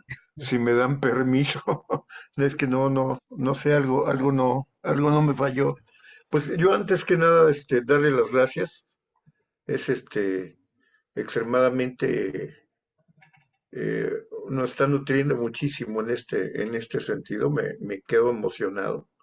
Y un comentario, lo que se me hace extremadamente difícil es esto que comentó, que yo creo que a los músicos y a la gente que le compone le pasa más, ¿no? Como componer algo que no tenga que ver con nada, ¿no? Este, de hecho, lo que hacemos y lo que componemos y lo que escribimos, lo que hablamos, pues no tiene otra cosa que ver más que con todo nuestro acervo, ¿no? Con todo lo que vimos y estoy seguro que muchas veces sin darnos cuenta, como usted bien lo dijo, repetimos, ya sea musicalmente o con nuestro lenguaje, algo que hizo ya alguien. Yo recuerdo muchas veces, sobre todo cuando me presentaban sus obras la gente joven, cuando mis compañeros estudiantes, que siempre veías algo y hasta frases largas de que ellos pensaban realmente que eran de ellos, ¿no? Sí. Entonces, sí, no era engañar a nadie, ¿no? Entonces, yo me quedo con eso, de qué complicado es ese tema, sobre todo en este punto, ¿no? Y otra vez, gracias, maestra. Muchas No, ¿de gracias qué? Con mucho por su gusto, aportación. con muchísimo. Y sí, esto, ¿no? Bueno, hay que tener la naturaleza del conocimiento es colectiva, ¿no? O sea, y también eso, darle crédito y abrazarlo. O sea, yo puedo decir y pensar las cosas que pienso y las cosas que escribo porque alguien más ya dijo cosas al respecto y porque tenemos preocupaciones compartidas. No, o sea, luego, ¿por qué se ponen temas académicos de moda? Porque es una preocupación compartida por la comunidad. O sea, si nos pensamos en solitario, es dificilísimo decir algo original. O sea, y a estas alturas de la vida es que no se ha dicho de cualquier cosa. Eh, Eso, entonces pensar que el conocimiento es colectivo y que yo aporto pues un eslabón de la cadena, ¿no? De ese conocimiento. Y pues sí, o sea, la composición es así, todo el mundo compone de sus influencias. Y los compositores mucho tiempo además lo hacían evidente, o sea, ni siquiera lo voy a ocultar, no, voy a evidenciar, o sea, estoy citando la obra de no sé quién porque es un tributo a no sé quién, que es el equivalente de citar en nuestros textos académicos. Me parece brillante, no solo lo que dijo, sino cómo lo dijo esta persona y por eso uso exactamente la frase que dijo. Y de ahí yo hago una reflexión, ¿no? Que eso puede tener que ver con la originalidad en la música, ¿no? Ah, esto es buenísimo, funciona, entonces yo ahora voy pues a jugar, a hacerle un cambio melódico, no sé. Pero sí, por eso la originalidad es tan resbalosa. Y el otro punto que hacía Ponce, ¿no? Por ejemplo, me acuerdo de Ponce cuando se ponía de acuerdo con Segovia para decir que habían descubierto obras renacentistas que en realidad escribía Ponce, ¿no? Que usted comentó algo de citar cosas que no existieron, citar autores que no existieron. Gran Bueno, ejemplo. gracias, Inventar. maestra. No, ¿de qué? Mucho gusto. Maestra Carla, por favor. Gracias. Eh, quiero comentar dos cosas o hablar de dos puntos. El primero, maestra, un consejo, tu punto de vista, tu experiencia sobre cómo sensibilizar a chicos de estas edades sobre por qué no el plagio y por qué no todas esas prácticas. Chicos entre 11 a 18 años y que particularmente pues no están tan acostumbrados a leer, mucho menos textos académicos. Yo aprendí a citar leyendo, no por una clase de producción literaria, sino de leer cómo citaban otros, el autor al que yo estaba leyendo, cómo citaba de otro. Eso ahí me hizo un clic. Ah, mira, cuando pone las comillas es porque está hablando de algo que ya se dijo antes, ¿no? Y estos chicos pues no han tenido esa experiencia. Entonces esa es mi primera participación, maestra, si me quieres contestar y luego te digo la segunda. Sí, bueno, en edades tan tempranas, o sea, creo que ni siquiera vale la pena enseñarles el mundo de la escritura académica, ¿no? Creo que eso es más de la prepa y hacia el final de la prepa. Pero en esas edades, por ejemplo, esta práctica de, ay, ¿de dónde sacaste la información? Ponlo ahí abajo. O sea, pequeñas cosas que nos van acercando a la escritura académica eh, y que se vuelven prácticas que las pueden ir integrando. No, cada vez que entregues un trabajo me tienes que decir, lo saqué de mi libro de texto, lo saqué de este libro que leí. No, es un pequeño detalle que va generando un cambio. ¿Y cómo sensibilizar? Pues yo creo que partiendo como de la experiencia de los niños de es, esto es tuyo, ¿no? O sea, si sacaste 10 no le voy a dar el diploma, o yo no sé si sigan usando estas prácticas de los diplomas a otro, ¿no? Te pertenece a ti o es tu trabajo, o no voy a felicitar de un trabajo a tal, o los deportes, siempre es un gran ejemplo, ¿no? Creo que a esas edades hay mucha gente aficionada a los deportes, ¿no? Es ¿por qué le vamos a dar el tazón del Super Bowl a los que perdieron? ¿No? O sea, es decir, la sensibilización es dar crédito al trabajo de las personas, ¿no? O sea, quien lo hizo merece el reconocimiento, ¿no? O sea, como, pues tu papá merece que le paguen por el trabajo que hace, no trabaja gratis. Como este tipo de cosas cercanas a su y no contarles, miren, el conocimiento es así y entonces tenemos que citar a los otros.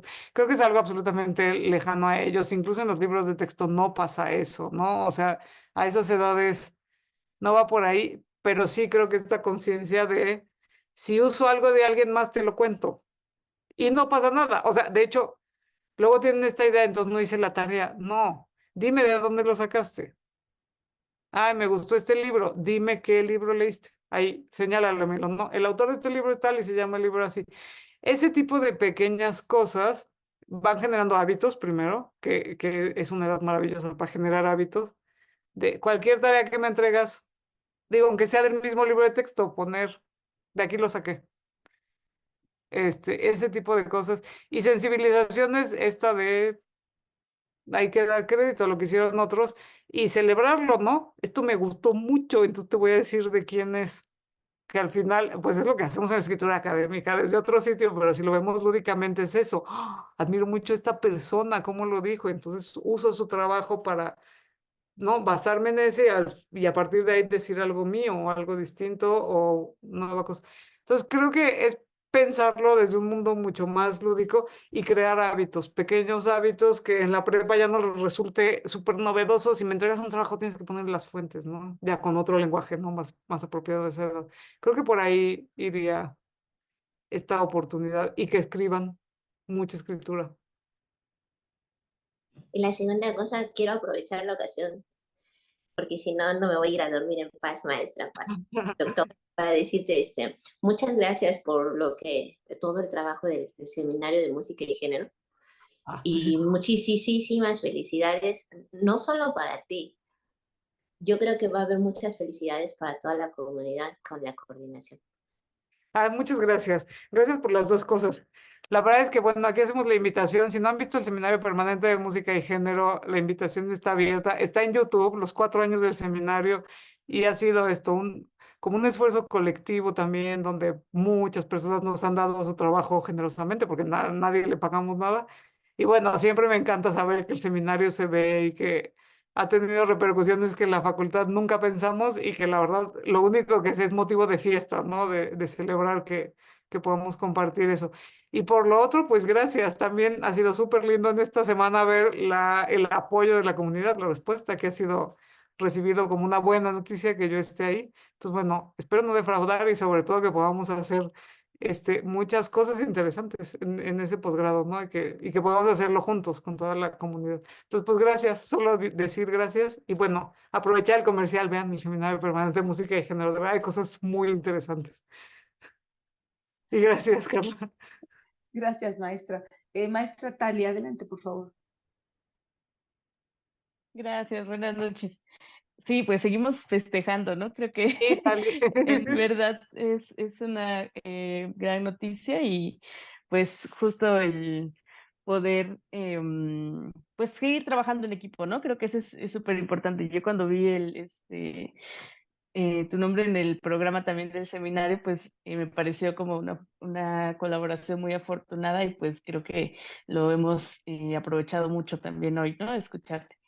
Y pues yo ahora me quedaba pensando mucho también en esto último que acabas de mencionar, en cómo trabajamos también desde una dimensión más positiva, o sea, también tratar como de quitarle un poco ese estigma a una práctica que por supuesto, digamos, trae problemáticas y problemas éticos y todo lo que ya comentamos ante esa intención, ¿no? Lo que nos enfatizas, bueno, hay una intención de engañar o de no, o de asumir, ¿no? Un trabajo que no es tuyo, ¿no? O otorgarte el crédito de un trabajo que no es tuyo.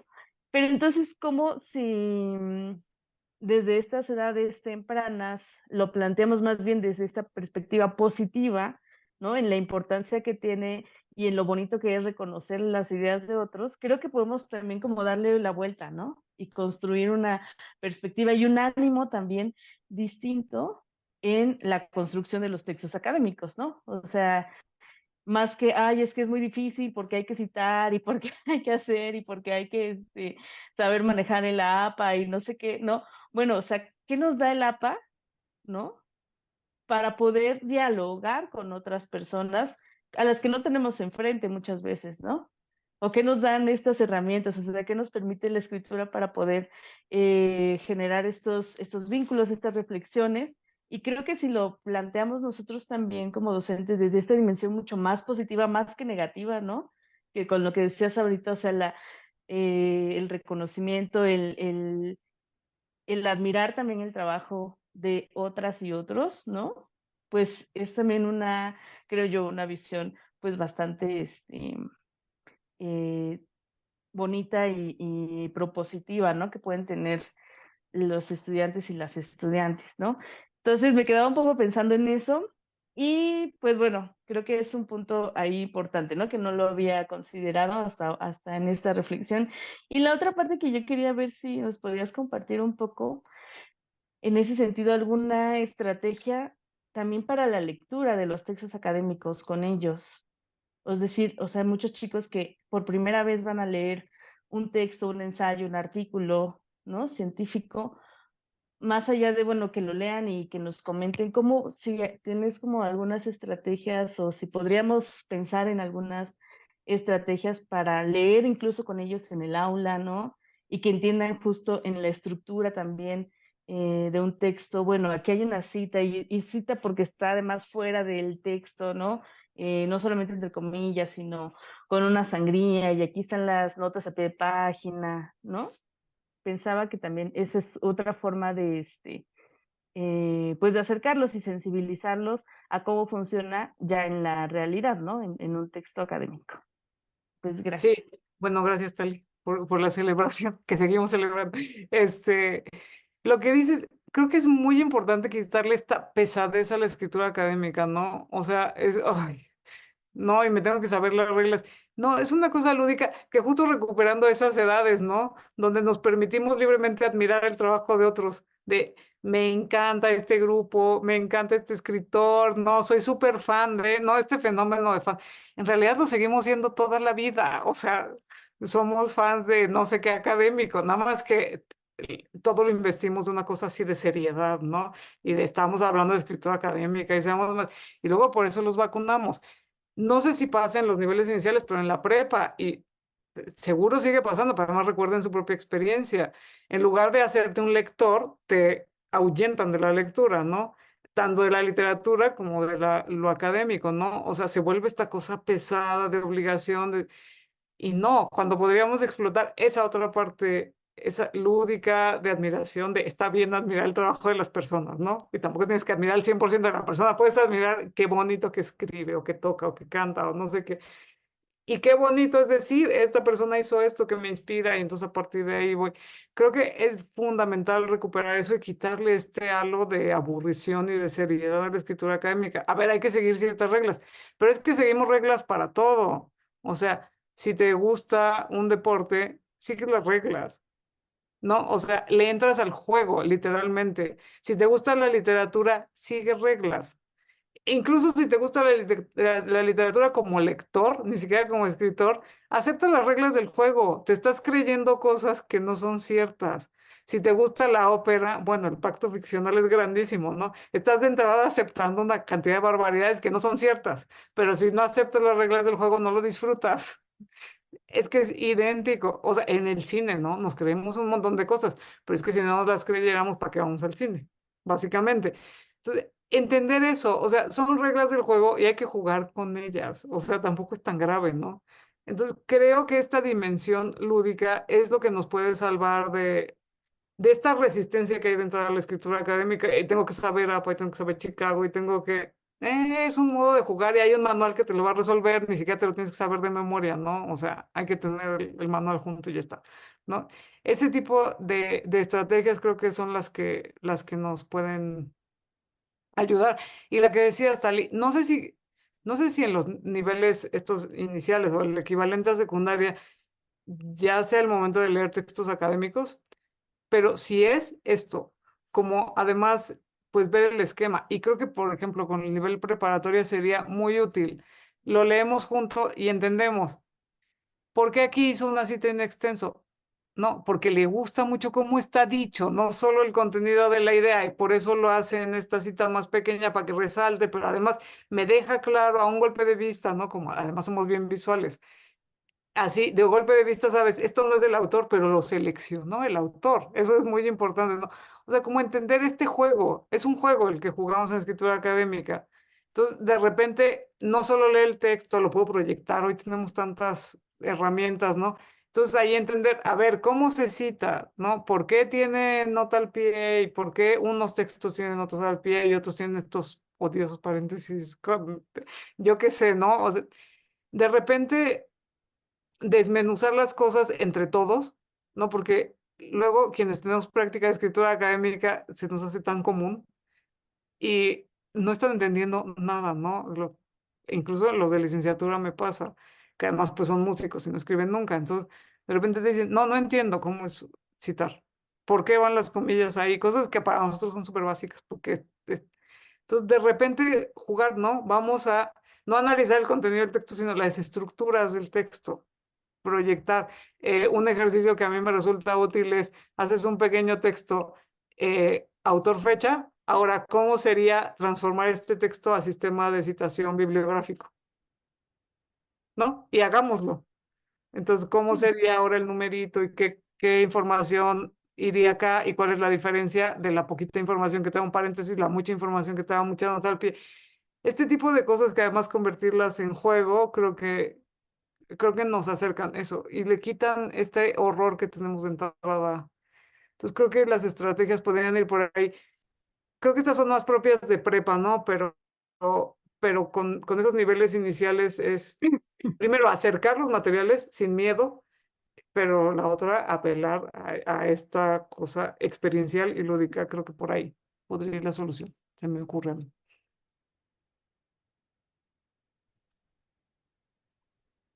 Continuamos con la maestra Juanita y después el maestro Jesús.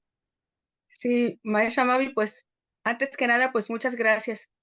Muchas gracias por compartir todo esto sobre el plagio, que pues me pareció muy, muy interesante y enriquecedor. Y también tengo otra pregunta. Si nosotros hacemos una recopilación de canciones y damos crédito al autor, ¿se puede decir que es plagio? Porque sí le No, estamos dando su crédito. no, justo esa es la clave del no plagio. Yo puedo usar el material de otras personas y úsenlo, por favor, pero siempre debo decir de dónde lo tomé. Eso es Ok, suficiente. Esto le pertenece a esta persona, esto le pertenece a esta persona. Yo lo que hice fue ponerlo junto bajo este criterio, ¿no? Les cuento. Hice estas canciones que tienen esta temática, que no sé qué, las puse juntas y dices de quién es cada cosa. Y eso es la única regla. La regla máxima de la escritura académica es esa. Todo lo que no sea mío, digo de quién es y le doy las coordenadas a las personas para que puedan encontrar la información. Esa es la regla máxima de la escritura académica. Todo ok, lo que no es mío, digo de dónde salió. O sea, con autor y con coordenadas, las que sean, una URL, la página del libro donde saqué eso, el disco, el sitio de YouTube, la conversación de Facebook. O sea, el formato que ustedes quieran, la regla es digo de quién es y dónde encontrarlo. Y con eso es suficiente. Todos usamos materiales de otras personas.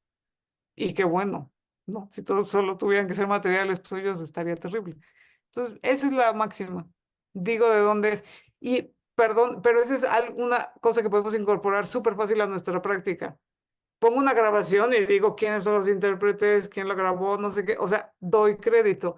Entonces, acostumbro al alumnado a que cada vez que uso algo, te cuento de dónde salió y te digo dónde puedes encontrarlo además, ¿no? Ay, mira, este libro está buenísimo. Este autor, no sé qué, ya lo editó no sé quién. Y esto es algo súper fácil de incorporar a nuestra práctica. De verdad, el ejemplo musical, ay, mira, esta edición de partitura me gusta, es de la editorial tal. No, lo saqué de este sitio. O sea, siempre es decir de quién es y dónde puedo encontrarlo. Y con eso estás del otro lado y que estamos construyendo conocimiento todos. Sí, se complica un poco cuando desconocemos el autor, por ejemplo, si no sabemos quién es el autor o escuchamos una canción tradicional y la escribimos nosotros, si la escuchamos de repente en algún festival musical o algo así, entonces sería un poco más pues, complicado, ¿no? Darle su crédito. Sí, pero ahí hay formas, todos sabemos, ¿no? En la música popular hay muchas veces que no sabemos quién es el compositor, porque además el concepto de compositor está de otro lado, ¿no? Se refiere a una práctica musical bien específica. Luego hay otros lugares donde el concepto de compositor es lo de menos. Pero entonces ahí digo, lo escuché en tal sitio y lo oí que o sea, alguien lo cantó o alguien lo tocó en algún momento, ¿no? Y también esta es otra práctica. O sea, también pensar que no todo entra en el estándar de la música de concierto. O sea, hay ciertos contextos donde la autoría no es importante, pero en cambio la versión es muy importante, ¿no? O sea, la persona que lo está cantando o que lo está tocando está haciendo una versión de algo que se comparte colectivamente y que no importa el autor. Pero entonces eso es lo importante. O sea, siempre decir, y luego decir, la transcripción es mía, que también darse crédito del trabajo es importante, ¿eh? O sea, eso Ok. no dejarlo, las falsas modestias no va, o sea, una es, pues yo hice mi trabajo y la otra es hacerte responsable de lo que haces, ¿no? Como hacer responsables a los otros de lo que dijeron. Entonces, la transcripción es mía, por ejemplo, en ese caso, y lo oí cantado por esta persona o por este grupo, interpretado así. Ujú. Y eso es un modo de dar crédito. Compositor desconocido, o yo lo desconozco, pero en cambio sí te puedo dar la información que conozco, que es toda esta otra alrededor, ¿no? Y esa es otra forma. Ok. No siempre tenemos que saber el autor. Pues muchas gracias, maestra. ¿De qué? Ya me aclaró mucho. Buenísimo. Maestro Jesús, adelante.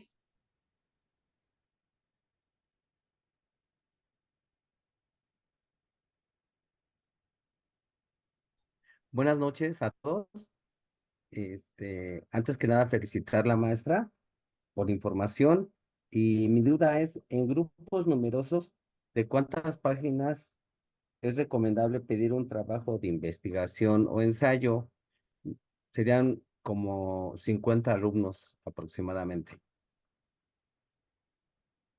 Eh, Importante. Ahí tienes que medir tus fuerzas porque hay que, insisto, siempre que pides un trabajo, el compromiso es leerlo y dar comentarios, ¿no? Aquí va un acento, aquí está cómo no va. Digo, no puedes revisar a detalle todos, pero una idea general, ¿no? O sea, si se usan los signos de puntuación, yo qué sé, ¿no? Eh, bueno, aquí quiero decir dos cosas. Hay que tener mucho cuidado con lo que pedimos en general, ¿no? Porque es un trabajo. ¿Qué es un trabajo? El trabajo académico normalmente tiene forma de artículo, pero no lo sabemos. Entonces de repente decimos un trabajo, entonces el alumnado, sobre todo de prepa, dice, ¿y qué es un trabajo? O pedimos un ensayo, ¿de verdad estás pidiendo un ensayo? O sea, ¿de verdad lo que quieres es un ensayo?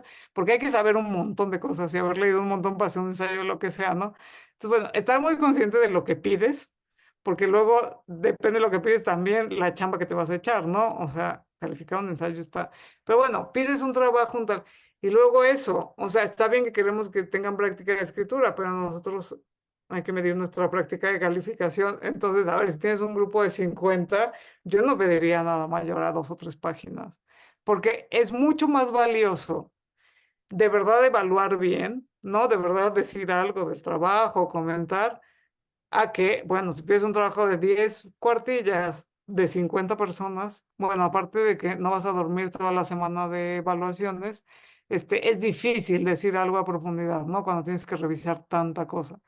Entonces, ahí sí, pues, insisto, siempre hay que medir fuerzas. Entonces, si tengo un grupo de 50, quizá les pido algo súper específico necesito que tenga esta estructura, ¿no? O sea, nunca debemos dar por sentado que el alumno sabe o la alumna sabe que es un trabajo o que es un ensayo, ni siquiera que es un resumen.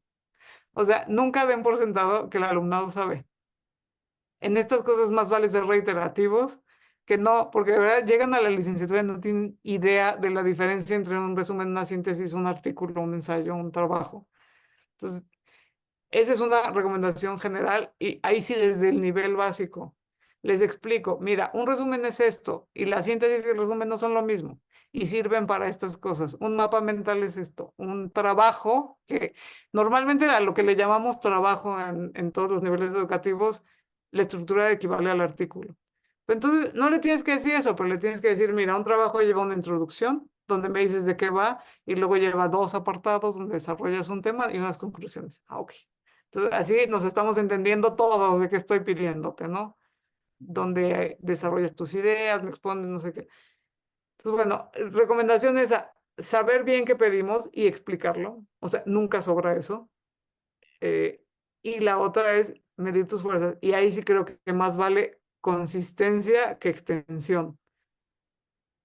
Un trabajo quizá de 2 cuartillas, pero en la que tu profe puedes decir algo, ¿no? Revisarlo bien, hacer un comentario, ahí algo constructivo para cada alumno, que pedir algo muy grande, que de verdad no te va a dar la vida, pues, ¿no? Y si tienes más de un grupo de 50, este, está complicado, ¿no? Entonces, cosas breves. Y la práctica de escritura se puede hacer en 2 cuartillas o en 10.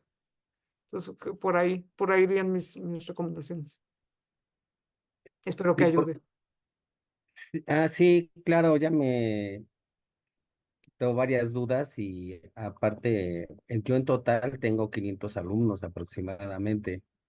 Entonces, pues sí, yo les comentaba a los mismos alumnos, ¿no? Les dejo un trabajo muy extenso y el trabajo es para mí, porque ellos sí, varios sí tienen la intención de revisar si les pusimos alguna nota o leímos algo, o cuando les da uno la calificación, dice, ¿por qué me puso esto, no?